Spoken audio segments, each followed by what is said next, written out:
Off the cuff, first to say thank you to all of your staff. I know you have over 200 men and women on your staff who work diligently every day. Sometimes people toiling in the weeds here don't get enough appreciation, and so if you would share mine, I think, and the entire committee's appreciation for everyone that's working so diligently. You spoke, I think, very eloquently about the volume of work that's being done by the clerk's office to keep the House of Representatives open and operational and transparent to the American people. I want to dive in just a little bit where Congress, time and again, seems to push right up to deadlines. Not a surprise to anybody. The institution has challenges. You have to navigate that. You commented a little bit about the late nights. Could you just add a little more color about what's going on behind the scenes when legislation comes right up to that deadline, and then there's a push to get that legislation either over to the Senate, or if it's from the Senate to us, over to the White House for signature, what that looks like? Provide a little color there. Certainly. So, as you mentioned, there are a lot of, especially recently, legislation going right up to the deadline. So we are in regular communication with the leadership staff, committee staff, tracking the progress not only through the House chamber, but through the Senate chamber, trying to prepare enrollments, the enrollment on parchment to head down to the White House, assuming it doesn't get amended over in the Senate. And so there's just a lot of tracking involved outside of the regular day-to-day legislative processing of regular introduced bills and co-sponsors. So once we get the papers back from the Senate that it's passed clean, the enrollment's prepared, and we've sent it around for signature. Provide a little color on that enrollment process, because I think sometimes the American people are Thank you, Dr. Murphy. But provide a little more information, maybe, or a little color, as I just said, on what that actually looks like. Because I know sometimes the American people look and say that the House passed it or the Senate passed it. Why is it not law 3 minutes later?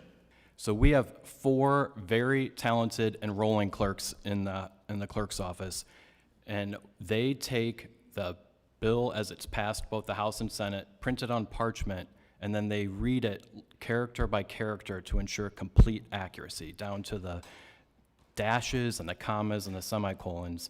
And once that is matched up, then it's released and sent around for signature. So we also, for the big bills, GPO, we'll do team reading. So we will prepare the enrollment to send down to GPO for them to team read overnight most of the time and have it back by 9 a.m. the next day, so that it is ready to move the minute the Senate takes action and we have the final bill. Thank you. Let me jump back up from that into another area where I think we've done some actually great work on the modernization side. I know Mr. Kilmer and Ms. Bice have done great work on modernization.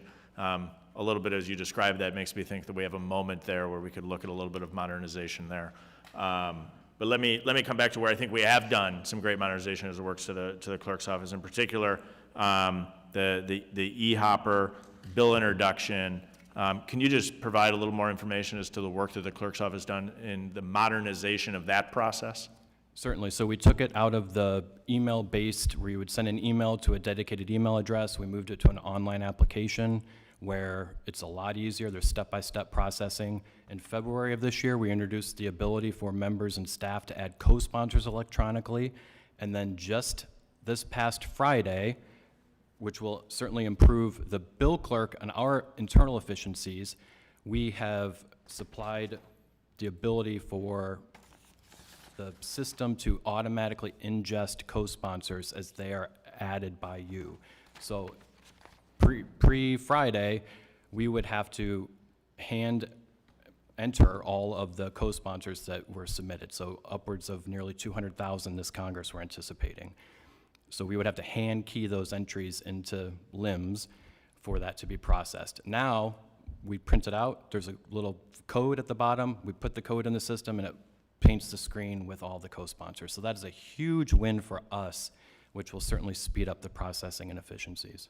Appreciate that. I think we have continued rooms for improvement in the modernization and efficiency of how the institution works. I appreciate the steps you've taken. Appreciate the work Mr. Kilmer and Ms. Bice have done on the subcommittee on modernization. I think there's still areas where we could look to improve, and appreciate your willingness to be innovative in that space, because as we have a real opportunity, I think, both to not only cut costs, to improve transparency, but mostly, I think, to improve the speed of the throughput on some of the processes that we see ongoing here on a regular basis.